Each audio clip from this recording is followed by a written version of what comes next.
Magandang gabi po sa inyong lahat. Today is New Year's Day and the Filipinos deserve new hope.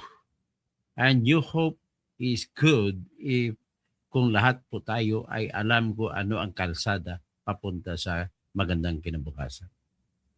At ang magbibigay ng kalsada sa atin o liwanag papunta sa magandang kinabukasan ay ang kaalaman kung ano nangyayari, ano mangyayari, ano magiging solusyon. Ikumpara natin ang ating sarili sa ating mga kapitbahay o mga ibang bahay sa mundo. Happy New Year kay Mary Jane Enriquez. Ah, kamag-anak ata ito nila Arnie Enriquez. The luckiest Enriquez. Sila Arnie kasi naging asawa rin siya ng panghuli ni Erap. So anyway, ang ating pong pag-usapan ay nagmumula po sa mga aral ng buhay. Unang aral, na ang pagiging diktador at pagmamalabis sa isang bansa ng mga leader ay hindi magtatagal. At ito ay may katapusan kahit hindi man hinihingi ng bayan at kusang loob na mangyayari at matatapunan. Ang ipipresenta ko sa inyo ay ang mga nangyayari po ngayon sa Iran.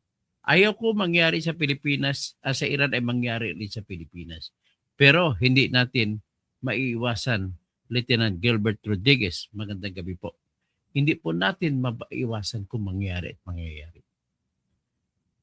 Walang sa kalingkingan ng Iran ang tindi ng pagkadiktador sa Iran kumpara sa Pilipinas. Pilipinas, demokrasya kung tawagin, pero namimilit sa pailalim at matinding mga pagpapakita ng kabuktutan at pagtatago sa lahat ng mga nasa isipan nila na gusto mangyari ay patago kung ginagawa. Nagbibigay ng rason sa mga bagay kahit klaro na mali ay binibigyan ng panukalang kaayusan daw. Well, ito ang ating pinaka-problema sa Pilipinas ngayon. Akala kasi ni BBM at sa mga kakampi niya ay they have gotten away with murder. Kagaya ng Cabral. Hanggang ngayon po, hindi po ako naniniwala kahit si Lieutenant Gilbert Rodriguez ay hindi rin sigurado ko na hindi rin siya naniniwala na patay na si Cabral. Ito ang pagpagawa kay Cabral na patay na siya ay kasukdulan na kung anong klaseng merong konsensya ang ating pamahalaan. They have that heart to fake everything, even those things that are most revolting to the conscience of men ay kaya nilang gagawin alang-alang lamang sa kanilang hinahangad na kapurihan kuno nila. They seems to forget that no person can live except in really beyond 100 years old. Feeling nila wala silang kamatayan. Kaya ganito ginagawa nila. Halata na nga na nagdakaw. May mga rhetorics pa rin na ginagawa. Ninidepensan gamit ang katotohanan na nakaupo sila kaya mahirapan ang mga iba na magpapatumba sa kanila. Take for example, the likes of Vilma Santos. Mapagmaliit, asawa sa ni Ralph Recto na nagnanakaw sa ating bansa. Think about it. Sasabihin niya ngayon na ganun talaga kayo sa ibaba. Pilit niyo kaming kinakalot sa itaas para mahulog kami. Sort of saying, ang message niya ay ang mga mahihirap ay nagiging isip talangka. At sila naman kung nasa taas, well, nakalimutan natin ni Vilma Santos. Sino bang naglagay sa kanya sa pagiging gobernador? Siya? Hindi po. Mga naluko niya mga tao na mga Batanggenyo. Yan po, ganun po tayo sa lahat. Example lang yung si Vilma Santos. At maraming Vilma Santos ang meron tayo ngayon sa ating pamahalaan. At mind you, kakaunti lamang ang katulad ni Libeste. Iba naman si Libeste Leandro, Ligarda Libeste. Iba naman yung tatay niya na pumatay kay Alas. Iba naman yung nanay niya. I do believe in the power of the children to change the world. kahit ano pang klase mga parents meron sila. Tawagin man natin silang nepo children, but then you cannot deny the fact that children think differently than their parents. Tayo, mga matatanda na tayo, senior citizen na ako. All I know about good governance will be gone sooner or later. Pero yung mga kabataan natin ay isang tunay na pag-asa ng bayan ayon kay Rizal, at hindi pa ako nagkakamali at nakikitaan ko yan sa mga kabataan natin ngayon na leader na si Leandro Legarda Libeste, si Kiko Livia Barsaga, at isa si Eli San Fernando. Yan, mga tatlong iyan, nakikita ako na may pag-asa ng bayan talaga. Nakikita ko sa tatlong ito, matapang sila. Kakaiba yung tapang naman ni Libeste. Medyo hindi mo nakita kagad, hindi lutang, pero pinanindigan niya at may resibo. Pero bago ang lahat, bago natin i-discuss, nais ko muna samantalahin na ako po ay sobrang nalulungkot. Hindi po ako na may isa pang bagay na isa naman halimbawa ng pagsisinungaling. Hindi po ako naniniwala na yung magandang vice mayor ng Dueñas Iloilo ay nagpakamatay. Naniniwala ba kayo doon? Na naglilinis daw siya ng kanyang baril at tapos na aksidente na paputok niya ang kanyang baril? Hindi po ako naniniwala. Pasensya na po sa mga nagsasabi na maniniwala sila. Pero ako po ay hindi talaga naniniwala na nagpakamatay yung vice mayor ng Dueñas. Tingnan niyo po.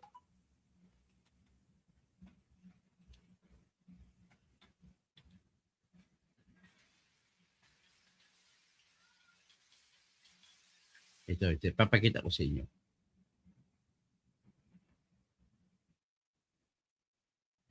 Ito, ipapakita ko. Ito, halimbawa po dito na, sigurado may ibang issue dito nangyari dito.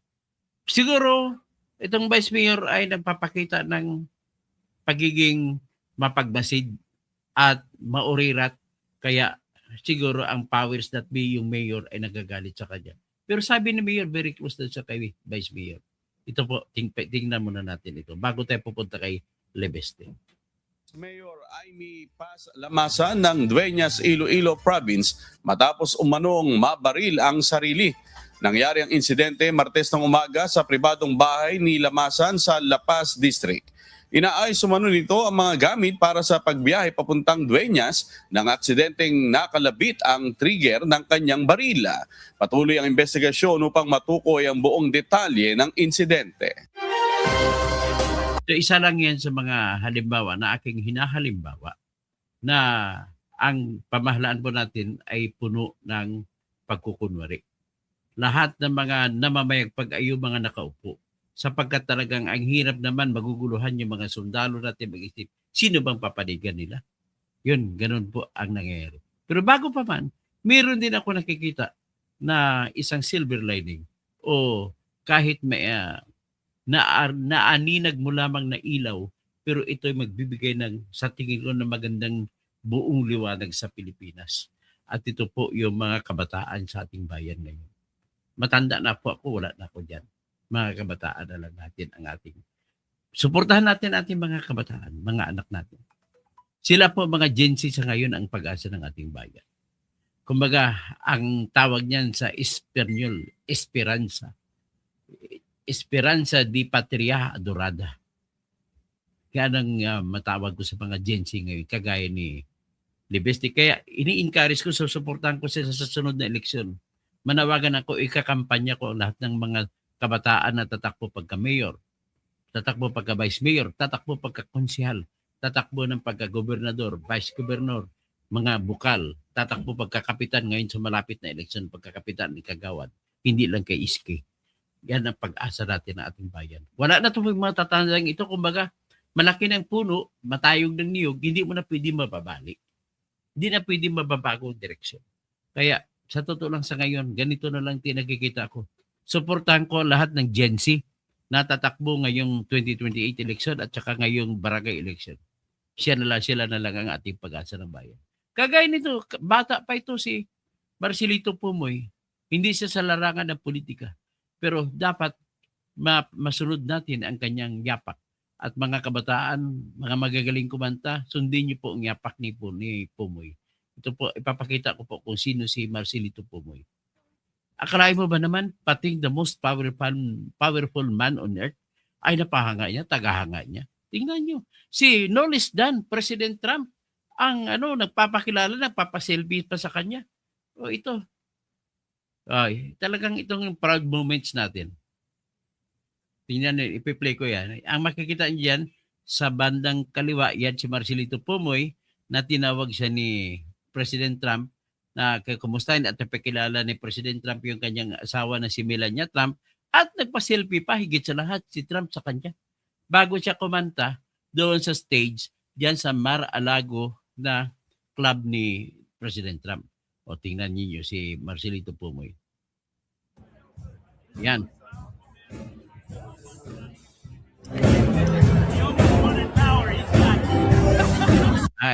Hindi muna natin ilagay ng sounds kasi ayun, napaselfie pa siya. Oh.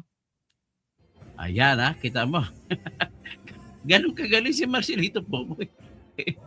Yan pinakilala kaya usap ni Pumoy ang kabilang tao, tinawag pa si Trump, kilalanin mo naman ang asawa ko, si Melania Trump. At saka introduce si Trump ang lahat ng mga tao niya kay Pumoy. Okay na. Ini-imagine ko lang kung anong usapan nila, maingay kasi at hindi ko na lang nilagay ang sounds kasi makaka-copyright tayo. Yan, sana mga bata natin, mga kabataan natin ay maghimagsik na, kukunin na ang rinda ng ating pamahalaan. At agawin na sila ng magiging mayor natin. Mga gobernador natin, vice mayor, vice governor, mga congressman natin, dapat mga bata na rin. O tingnan mo naman ito si Pumoy nang pinakanta siya sa stage. Sa habang audience niya si President Trump. Tingnan niyo naman. Swerte nga naman ng mga kabataan natin. O tingnan mo. Ladies and gentlemen, please welcome Marcelito Pumoy. Yan.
Biglang lalaki Ladies and gentlemen, please kita mo welcome Marcelito. Ito ang hinahangaan ni President Trump kay Marcelito Pumoy. Ngayon, with that story, ipakita ko muna sa inyo ang nangyayari sa India at matindi po ngayon ang nangyayari sa India. Walang tubig mainom ang mga tao. Walang pera kasi sobrang down kagaya sa atin, nag-inflate ang dollar. Naging 60 pesos per $1 sa kanila, matindi. Matindi ang nangyari sa Iran. So, kaya huwag sana mangyari sa Pilipinas yung nangyari sa Iran. Ngayon, ang isa sa pinaka-problema, nagdulot ito ng malaking problema kay Putin. Bakit? Ang Iran po kasi ang isa sa tumutulong sa Russia para sa laban nila sa Ukraine. Yan ang pinaka-problema ngayon. So there is a really big crack in the regime of Ayatollah. Kaya ito pakitingnan ninyo yung Pakita ko lang sandali kung ano nangyari sa Iran na ayaw ko mangyari sa Pilipinas. At kailangan natin ng mga Gen Z na katulad ni Libesti para mamumuno sa ating pamahalaan. I don't care kung wala na tayong mga matatanda. Basta kayo maayos sa papatakbo ng ating pamahalaan. Ito, tingnan mo ito po yung nangyayari ngayon sa Iran.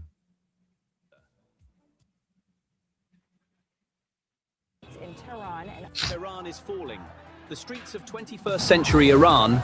Iran's currency has fueled a third day of demonstrations. Iran says it is seeking dialogue with protest leaders. Now to protest in Iran, people taking to the streets in Tehran. Tehran is falling. The streets of 21st century Iran are living in the Middle Ages. On one side, a people starved into submission, forced to work a full month just to buy 1 gram of gold. On the other side, a metropolis of 10 million, where the taps produce only the sound of air instead of water. People are not just in bread lines. They are also pushing and shoving each other with cans in their hands to store water for their homes. The regime is bankrupt. While Parliament threatens to impeach its own government for failing to govern the country, the streets of Tehran are declaring the regime's collapse with chants of, "Shut it down! Shut it down!" Iran is not just experiencing an economic crisis, it is facing the greatest existential collapse in its history. There is no water, there is no money, there is no authority. To understand how it got to this point, we first need to look at what is happening on the ground, on the asphalt. On December 30th, Iran was forced to declare a state of emergency in the heart of the capital, amid a panic rarely seen in its history. Life officially came to a halt in provinces considered the nerve centers of the regime, such as Tehran, Alborz, and Qom. Government offices, universities, schools, and even the stock exchange, the very heartbeat of a nation, all shut down. They showed the only reflex you have when you lose the ability to govern a state. They locked the country's doors. But it wasn't just the doors that were locked, it was the state's authority. Footage published on social media and verified by us proves that the balance of power on the streets has completely shifted. In streets that have been ruled for years with an iron fist by Basij militias and Revolutionary Guards, protesters are no longer running away. On the contrary, they are sitting in front of security forces, blocking roads, and it is the police who are seen retreating when they intervene. The biggest mystery at this moment, when the chain of command has broken down, is at the top. Supreme Leader Ali Khamenei has been missing for the last 3 days since the crisis erupted. The regime is headless, the police are fleeing, and chaos is growing. The technical detail that ignited this chaos is hidden in mathematics. The Iranian currency, the rial, is not in free fall, it has virtually vaporized. 1 gram of gold, just a tiny piece of metal, is currently worth exactly $140 in Tehran. Meanwhile, the official minimum wage earned by a worker in Iran, who labors from the early morning until late at night, is only $110. Mathematics does not lie, and this math spells the bankruptcy of a nation. People's salaries are no longer enough to live on for a month, or even to buy a single gram of gold. The events that began on December 28, 2025, grew rapidly. Protests continue intensely on their 4th day. With the black market rate of $1 exceeding 145,000 tamans, or 1.45 million rials, the shutters came down in the Grand Bazaar, considered the heart of Tehran. For those who understand Iranian politics, this is not just an ordinary strike, it is the final nail in the coffin of the regime. This currency devaluation has sent import prices soaring. Inflation is at 42 to 52%, and food prices have risen by over 66% in a year. Merchants cannot buy or sell goods, they are suffering losses. That is why shopkeepers in Tehran's historic Grand Bazaar have gone on strike. Shutters have come down, and areas such as Aladdin, Charsu, and Lalezar have also been closed. The protests started out as economic, but quickly turned into political slogans: freedom, end dictatorship, and so on.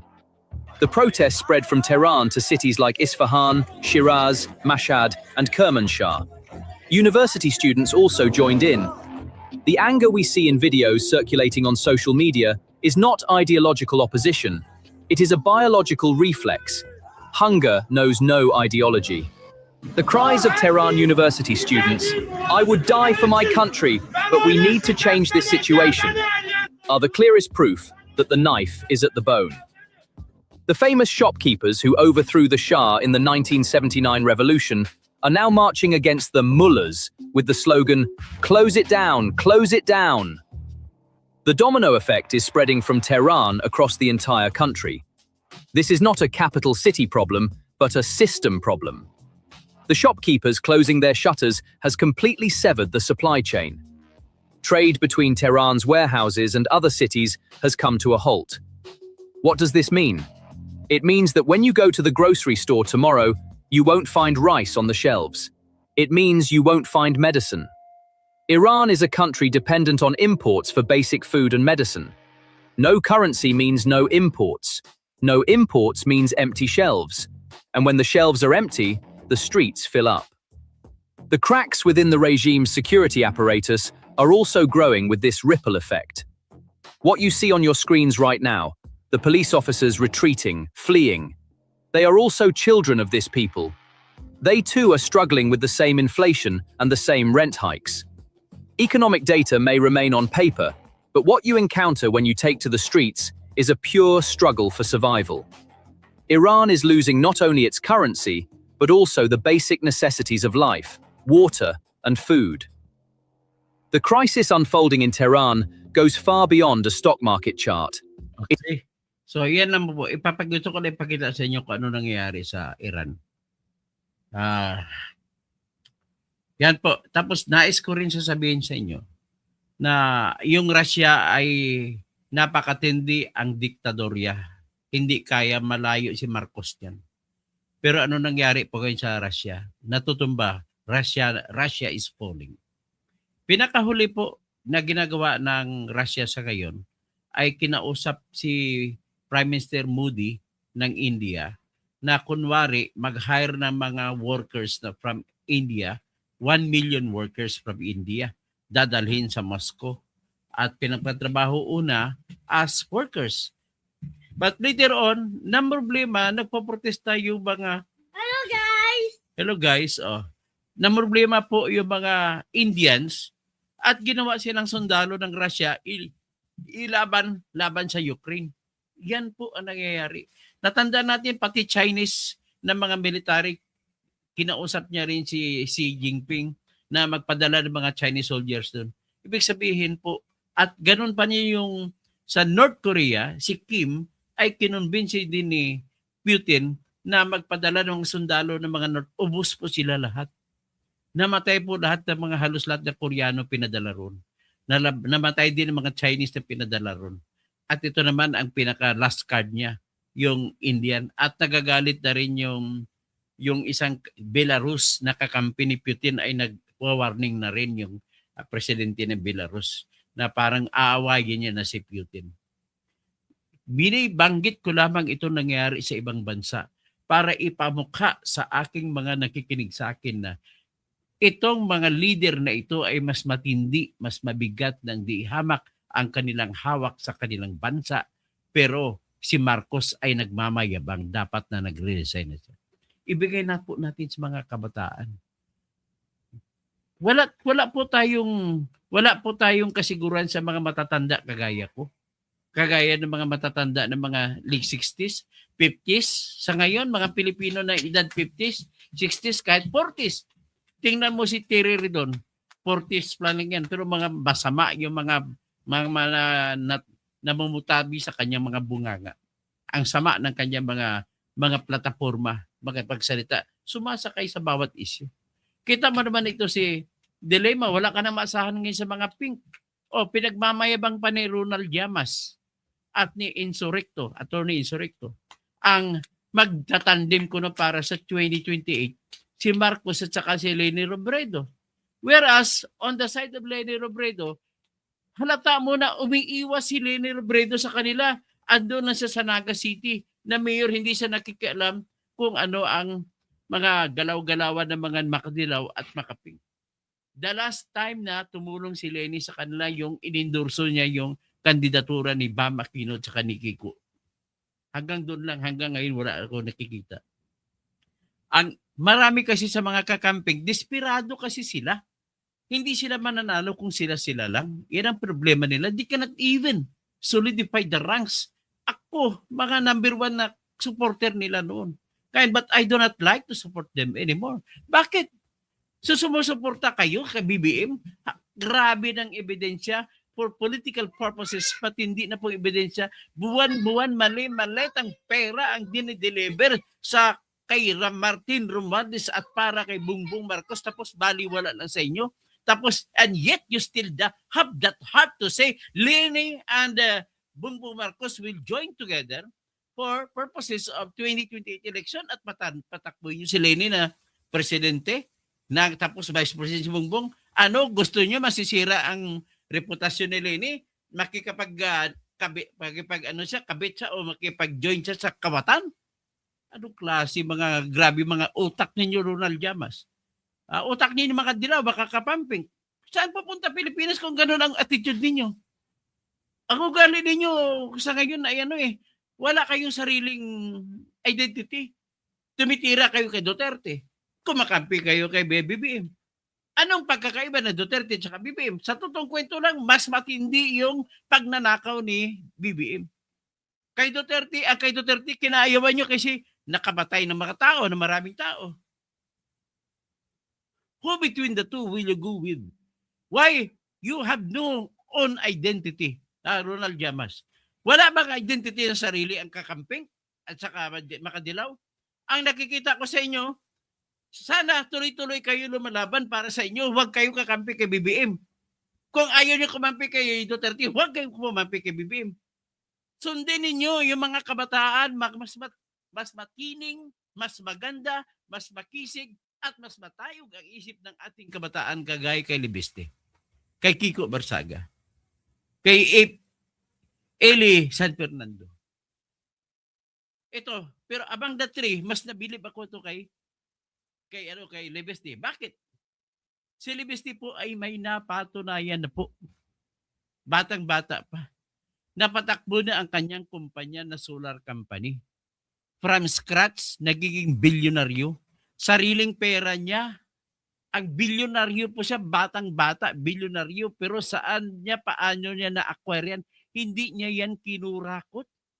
Nagpatayo siya ng kumpanya mula sa isipan niya, kasama niyang kanyang mga kakampi na mga Gen Z rin, nagpatayo sila ng solar company at ibinenta na ngayon. Kaya yun po ang nagsusupply, one of the biggest suppliers of electricity sa Meralco ay ang solar company ni Libeste. Naging billionaire, multi-billionaire siya. Ganon ang record niya, ganon siya kagaling mag-manage. Example, kung siya gagawin nating presidente, bata pa ka lang. Ganon lang ako kasimple yan. So ngayon, one more thing in that is, despite his mother is Loren Legarda, na maraming ayaw kay Loren, kay dating Governor Leandro Libeste, na Antonio Libeste ba? O na kanyang tatay, na pinatay niya si De Las Alas, na nakakulong sa ngayon. Pero the son, this guy is the best guy that I have ever seen in terms of honesty, in terms of intelligence, and in terms of competence. Sumali siya sa politika, kalaban niya si Buhain, natalo niya. Tapos, from his own pocket, na nakinita niya sa kanyang solar company, ay napakarami, libo-libo po ang kanyang scholars dun sa Batangas. Ganun po siya kasimple. At he did not get money from the pocket government just to aggrandize himself.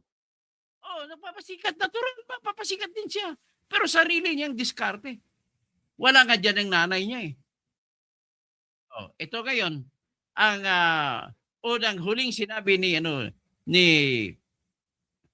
Mr.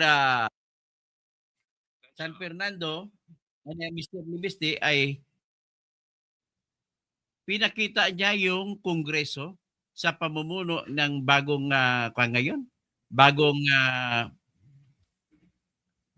bagong speaker na si Bujidi.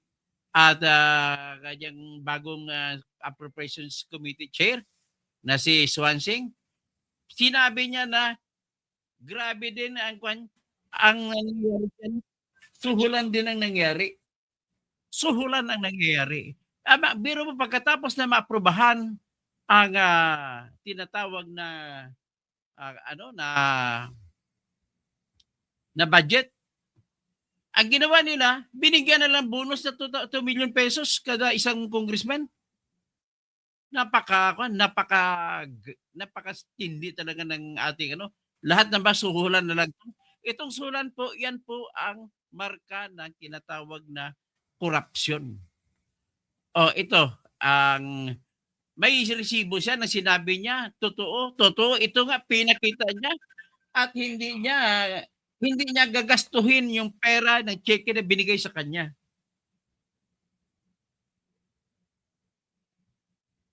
Sino ba ito tawag na tawag?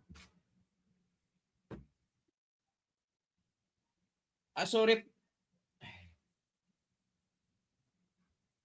Dali lang patahimikin ko man itong tawag na tawag.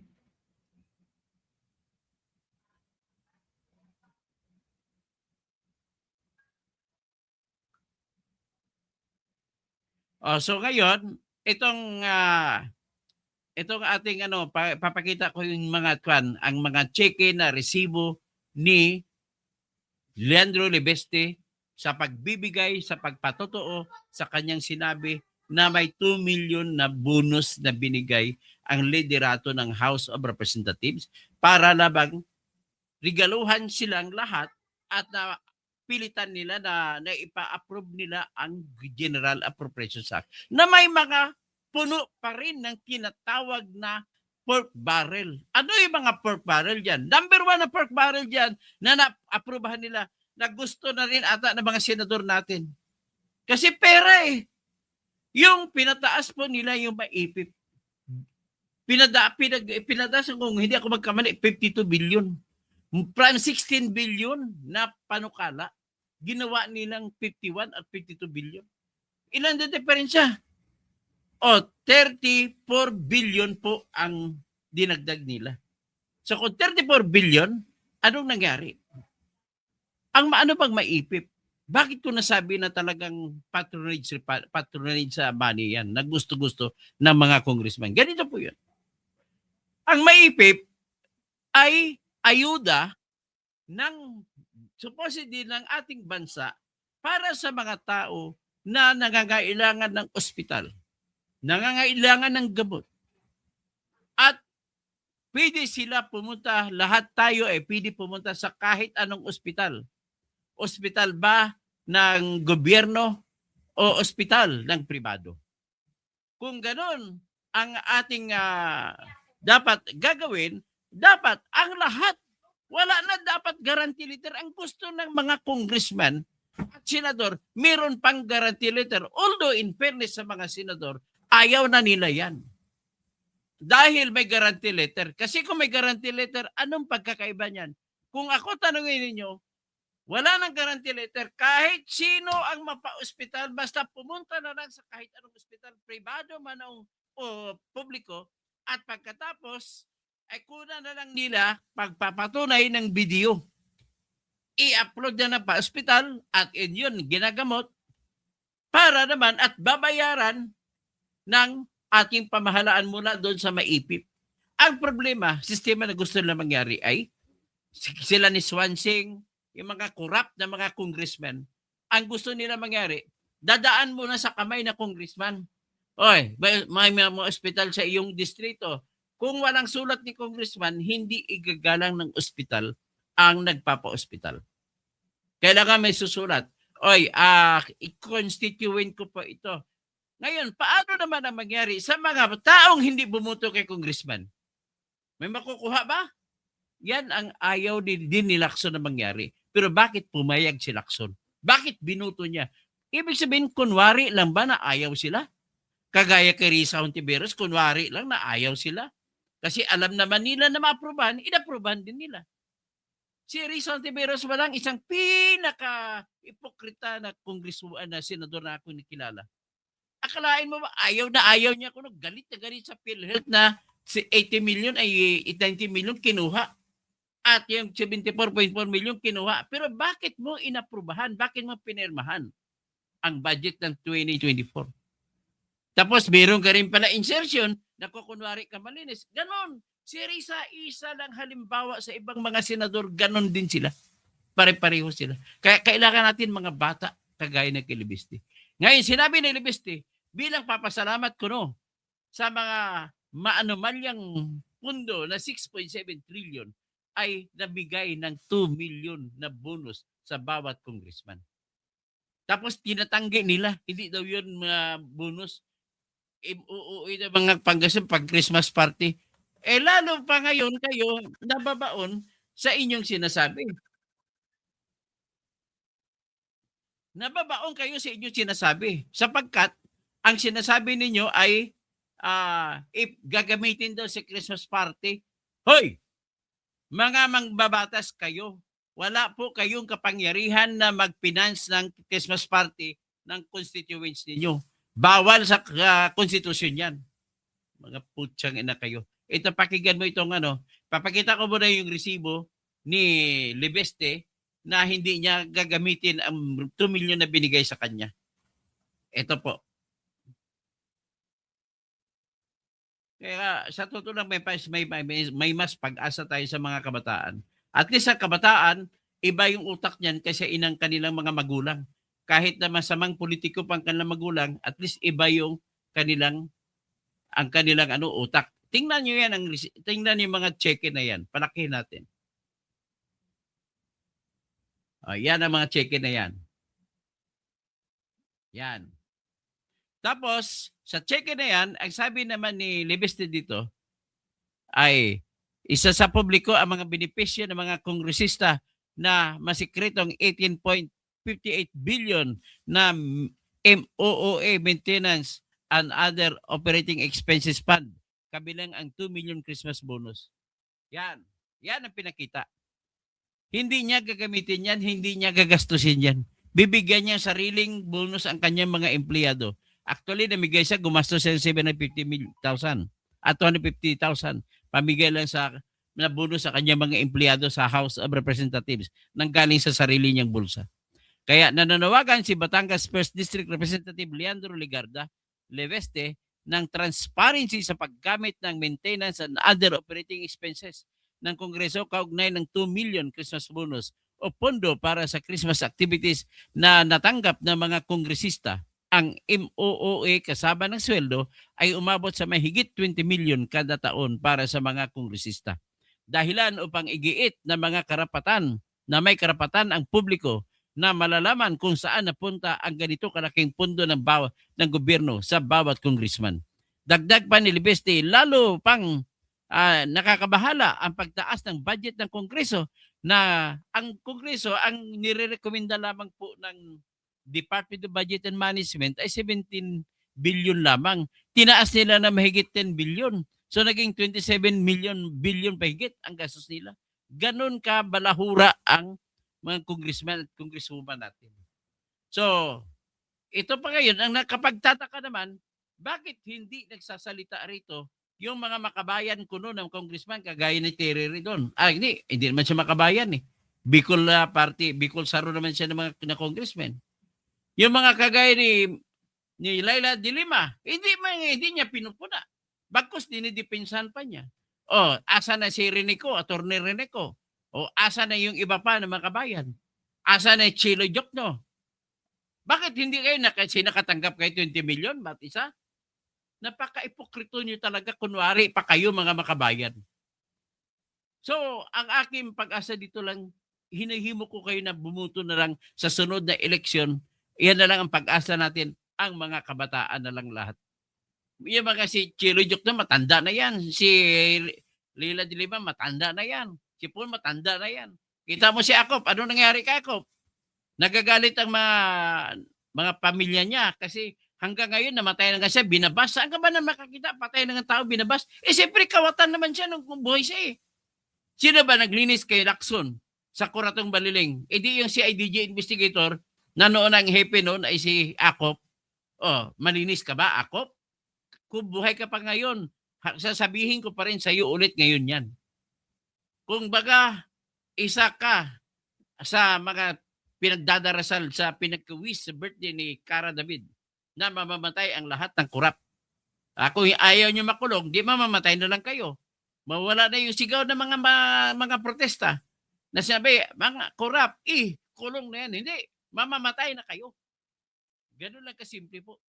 Ngayon, namatay naman daw si Cabral, although hindi ko naniwala, pero at least, on record, patay siya.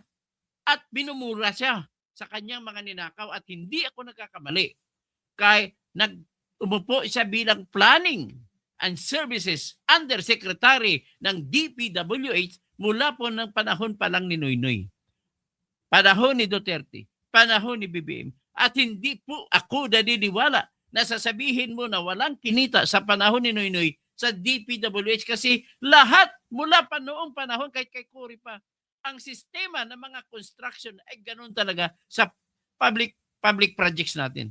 Sa public infrastructure natin. Lagi may kupit ang mga congressmen.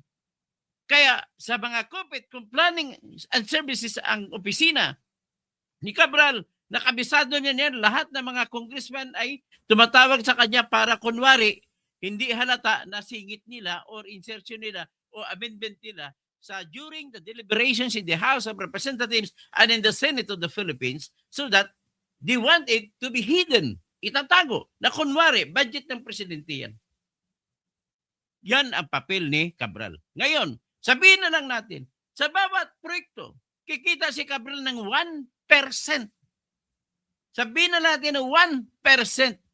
Kung sa buong panahon, mula kay Noynoy, kay Duterte, hanggang kay Bongbong Marcos, ay 2 trillion ang lahat na gastos sa ating public construction. 1% lang, 2 trillion. What is 1% of 1 trillion? At 2 trillion, 20 billion. Ang tinago niya. So may 20 billion si Cabral. Ang ibig mo ba sabihin, magpapakamatay ang may pera na 2 billion? Sige nga, 20 billion. Paano ka magpapakamatay kung may 20 billion ka? Kaya hindi pa ako niniwala na namatay yung gagang yan. Binayaran niyang punerarya para kunwari, binayaran niya mga police investigators, binayaran niya lahat, pati si Remulla, binayaran niya para tutulong sa kanya, magpalabas ng official order sa PNP na magkaroon ng findings, kunwari, mayroon pa mga gas. Ano klase? Lahat po yan nababayaran. Lahat kayo nababayaran. Kaya hanggang saan dinideklara ko hanggang sa ngayon na buhay si Cabral. At hindi na natin mahahabol ang pera kasi tinago na niya. Ganun lamang po ang pinakatotoo sa ating bayan, ladies and gentlemen. Ito, pakinggan natin itong buang na congressman ng Antipolo na si Puno. Dapat susunod na ito kay Akop. Sa ibang distrito siya, congressman. Lukulok to. Itong sa panahon ni Gloria, itong pinakakurap, si Puno. Naging DILD chief ito. Bata ni boss siya ni Brian Yamsuwan. Na sila naman yumari doon kay Napoles. Mga kurap talaga. Si Brian Yamsuwan, mga maraming pera ni Napoles pinatago sa kanya para kung lumabas na si bilangguan si Napoles, ibigay lang ni Brian sa kanya. Tingnan mo. Ito yung sinabi ni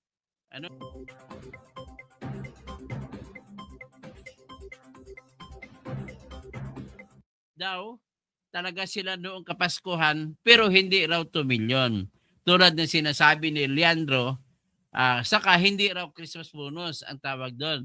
Additional Christmas requirement daw yun para sa activities ng mga distrito. Ibig ba sabihin, ang gusto mo mangyari ay magkaroon ng Christmas party sa bawat district? Hindi po yan kasama sa authorized functions ng congressman ang magpapa-Christmas party sa kanyang distrito. Bawal po yan. That is plain and simple malversation. Ang malversation po ay pagnanakaw. Malversation ang tawag kapag ang ninakaw mo ay pera ng pamahalaan. Kapag pera ng ordinaryong mamamayan o pribadong tao, ang tawag dyan ng theft.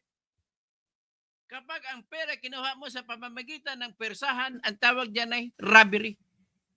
Kaya ganun po kayo. Matitindi talaga kayo. O ito, may ipapakita naman tayo.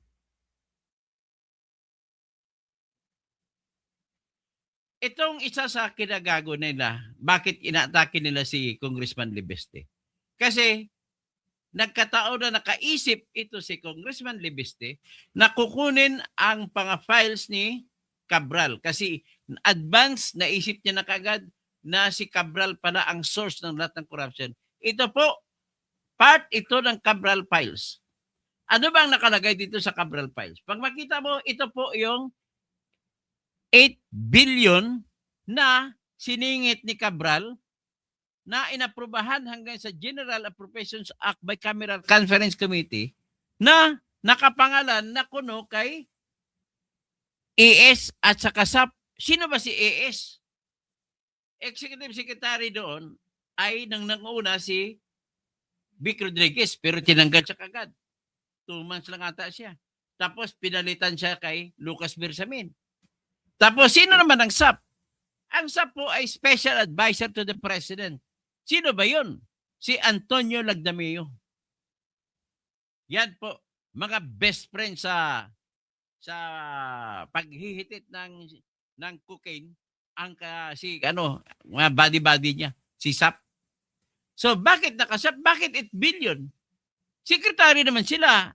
Hindi naman sila congressman, hindi naman sila senador. At alam mo, masyadong siloso ang senador at congressman pagdating sa budget. Pag may pumapasok, pag ayaw nila yan, kontrahin nila yan. Ang tanong, bakit hindi nila kinontra itong budget na hiling na nakalista para kay SAP at saka kay ES? Yan ang malaking tanong. At ang tanong na yan, bilang regalo ko sa inyo sa Happy New Year, ay sigurado ako na yan po walang iba kundi si BBM. Pinangalan na kundi SAP at saka ES. Kay BBM na proyekto yan, 8 billion yan. So lahat ng proyekto na yan, si BBM, pinasingit niya yan. At kung pinasingit niya ito, sigurado ako na meron siyang porsyento sa bawat proyekto. Kung 8 billion, sabihin natin 10% na lang ang kay BBM dyan. So 8 billion. 8 billion. What is 10% of 8 billion? 800 million. Tama ba ako? Mukhang mali ako. Kwentahin na lang natin. 8 billion.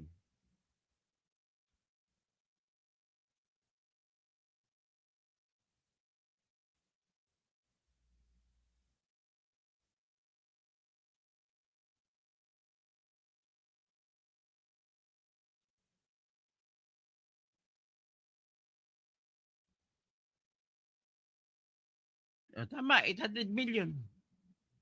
Ibig sabihin, dito may kikitain pa siya ng 800 million. 8 billion yan. Sandamakpak pa na kinikita pala. Tapos meron pa siyang 100 billion insertion doon sa kay Saldico niya pinadaan.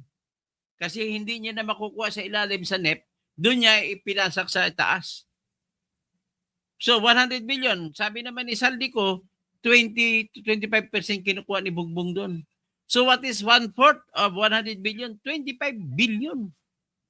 Kinukuha doon. Tapos si Sandro Marcos, may 50.9 billion na sarili ng insertion.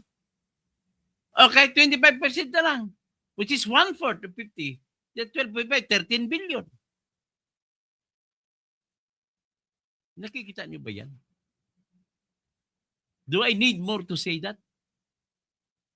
Ang pinapakita ko sa inyo po ngayon ay talagang klarong-klaro. Tapos dito sa ibang mga Cabral files ay makikita natin ang mga hindi lang yung mga AS at saka SAP. Ang mga proyekto pa ng iba pang mga congressman na kakampi nila. Pero maraming siningit sa ibang mga congressman na hindi naman nila alam. Siningit na lang. Ang tawag niyan pinaparada. Pero ang mga kailangan yan sa kina ni Marcos, Sandro o Saldico o kay Romualdez. O ito po yung kasama sa Cabral Files. Balikan natin. Yan po ang kabuuan na singit. Kay ano yan? Sa kay pinasingit yan ni tawag nito ni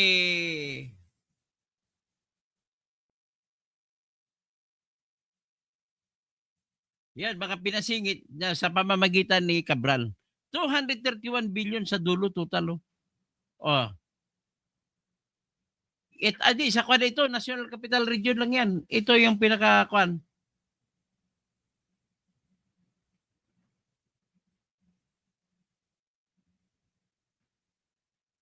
Saan ba ito? Region 1.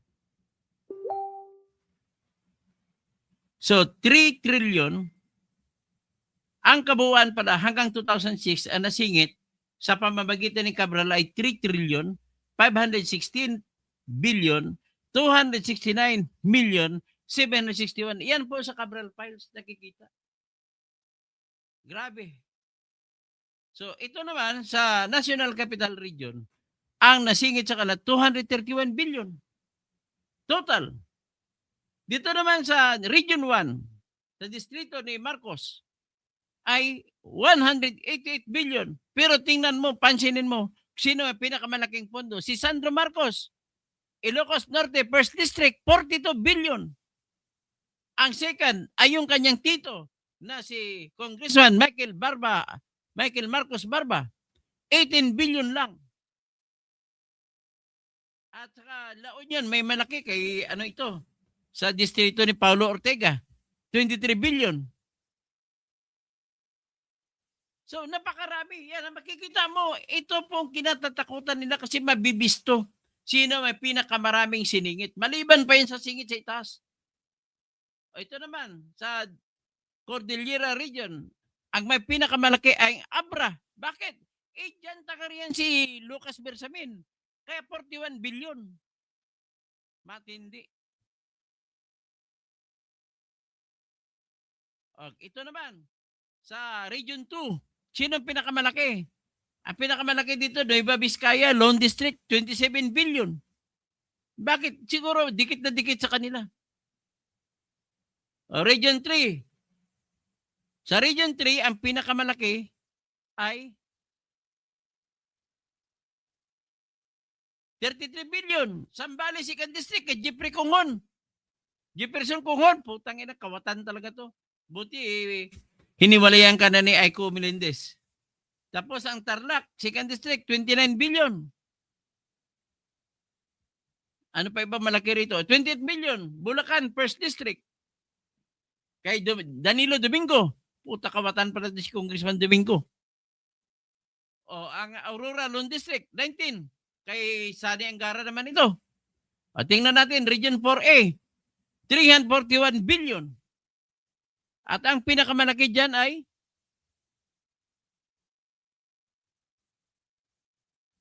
Antipolo, 1st District, kay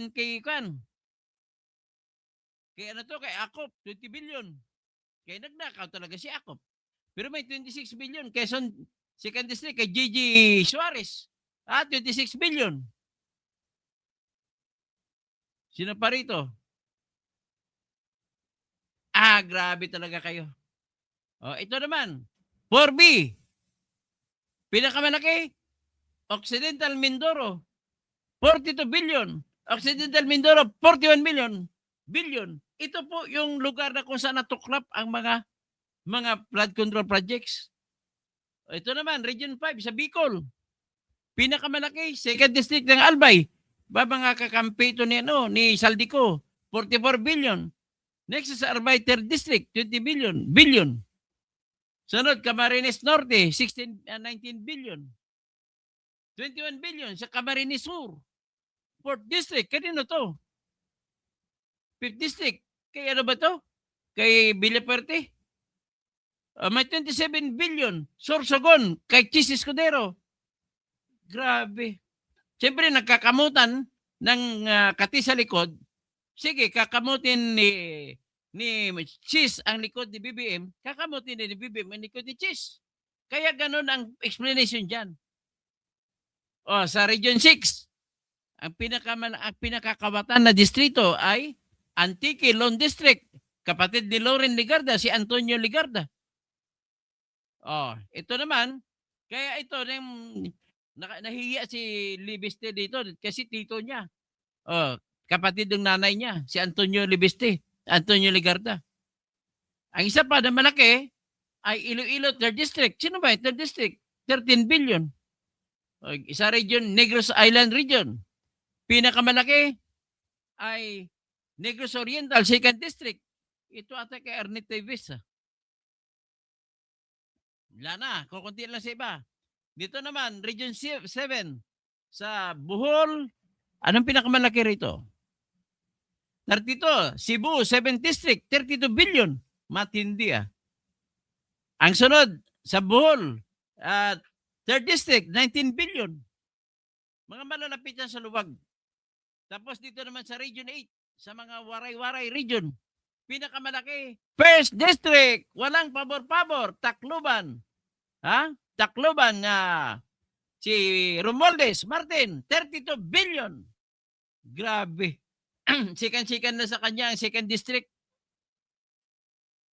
Yung iba pa, 16 billion, malaki din. Sa Samar, 1st District, wala na. O yun, ang Region 9 sa Zamboanga Peninsula. Pinakamalaki, 13 billion, Zamboanga City, 2nd District, kay Manix Dalipi. Putang ina, kawatan talaga itong Dalipi ito. Kaibigan ni Bad dito. Ni Vlogcaster naman din. Ito, sa Zamboanga rin ito, Region 9. Kasama dyan. Ayun, si Dalipi ng pinakamataas talaga. So sa Barm, ang liit naman, kawawa naman ang Barm, 28 billion lang. Pero sa Lanao, si Balindong at saka si Adjong ay tag 4 billion. Sa Sulu naman, 5 billion. 1st District, maliit lang sa kanila. Ito sa Region 10. Ang pinakamalaki ay si Congressman Kit Flores, yung number 1 anti-Sara, 33 billion. Dahil kakampi siya ni Romualdez. Ang second sa kanya, Bukidnon, 2nd District, 27 billion. Wala nang iba. Ang third, Misamis Oriental, 2nd District, 24 billion. Yan po, ito po, mga ito ay sa Cabral Files. Ito naman, sa Region 11, Davao Region, pinakamalaki, Davao de Oro, mga kakampi ni Anton Lagdamio. At saka ni Florindo, 21 billion. Tsaka ganoon din, Davao del Norte, kakampi ni Florindo, 23 billion. Kasi makamarko sila eh. Ito, North Cotabato. Sa Cotabato, wala masyadong malaki. South Cotabato, 1st District, ang Sarangani Lone District, kay, kung sino bang congressman dyan, 15 billion. Tapos 11 lang sa South Cotabato. Sa Agusan, sa Caraga Region, Agusan, Surigao, Agusan del Sur, 1st District, 20 billion. At 28 billion, Agusan del Norte, 1st District. Ito kay Joboy Aquino. Grabe, napunta lahat ito kay Lagnada. Yun, sa 1st District at sa lahat ng Surigao del Sur. Kay 1st District, kay Pimentel, Johnny Pimentel na congressman, laki, 18 billion. Sunod kay Momo, 11 billion. Mayroon dito, Surigao del Norte, kay Ace Barbers, ay 15 billion. Malapit kasi kayo eh. Agusan del Sur, 2nd District, 19 billion. Agusan del Sur, 1st District, 20 billion. Agusan del Norte, 2nd District, 17 billion. Grabe kasi kayo kay Lagnada kasi kayo nakakabit eh. So ito po, ipapakita ko yung total budget ng DPWH sa taong 2025, 1 trillion 41 billion. Sa 2024, 972 billion. Sa 2023, 862 billion. Ganon po katindi si Marcos. Kaya, ladies and gentlemen, ito pa, isiniwalat ni Ni Congressman Libeste. Akalain mo sa kongreso sa kanyang distrito, mayroon pang proyektong ibang congressman at nagpatayo nito. Itong proyekto na ito, mga solar lights. Yan. Hindi nyo lang may 8 billion. Anak ng waiting, 300 billion para sa street light sa kanyang distrito. Oh. Hindi man lang niya in-request yan. Ayan. So, ladies and gentlemen, the message is clear. Ibigay na natin sa mga kabataan natin ang lahat ng inyong mga pwersa natin, wala natin pag-asa, kabataan talaga. I-elect natin, ihalal natin bilang congressman, bilang iski chairman, sabay, bata naman talaga yan, ang mga kagawad natin at barangay kapitan, mga kabataan na, ang ating konsehal at mayor, kabataan na, ang ating gobernador at bukal, mga kabataan na, ang mga congressmen at senador natin kung pwede lang kasi may edad ba sa senador. Kaya ako tatakbo na ako senador or president. Depende kung anong sitwasyon. Ganun na lang. Pero hindi, malabo ako mananalo. Eh, sa bata na lang. Okay, hanggang dyan na lang po tayo at Merry Christmas and Happy New Year pa rin sa inyo. Si Hearty Bisislao Moises, Happy New Year, sir. Sorina Jabala, ang dapat nga pera na lang lamunin nila. Wag na silang kumain ng kanin, ng bigas. Berje Piquero, wag lang si Vico Soto. O si Vico Soto, duda din ako sa kanya eh. So Marianita, kapatid ko. First District, Jinsan, Congresswoman Shirley Banyas. Putsa. Rosa de los Reyes, grabe. Tiba-tiba, mga crooks, crocodile. Berje Piquero, wala namang mapapala sa adictos. Tapos Ricardo Floreto, sana yung mga naninira kay BP Sara Duterte nakinig sa iyo ngayon, Doktoto. At sana matauhan na sila. Berje Piquero, Lalaine Torrenuevo, dangerous and courageous people that expose the crocodile politicians. Glator Savlag para marami ang makita, para marami ang makakita. Picturean mo, attorney, ang files ni Cabral at i-post mo yan. Sige, pipicturean ko lahat. Queen Z, pati si Angara may insertions din pala. Okay, tama po. Armando David, Happy New Year. Sorina Jabalia, Fortunato Jr. Bahunsua, mga kurakot talaga. Tapos JJ Maski Diablo. O sige, hanggang dyan lang muna ang bagbati ko kasi babata tayo may higit isang oras. Angela Dudadula, believe ako sa iyo, flood control issue na ito. Simula pumutok yan, naglalabasan na ang mga matatalino at magdudugong dunong-dunungan sa bayan. So, Bixandra Paramis, Katoto, Happy New Year. Happy New Year po sa inyong lahat. Maraming salamat po sa pag-abang sa aking vlog.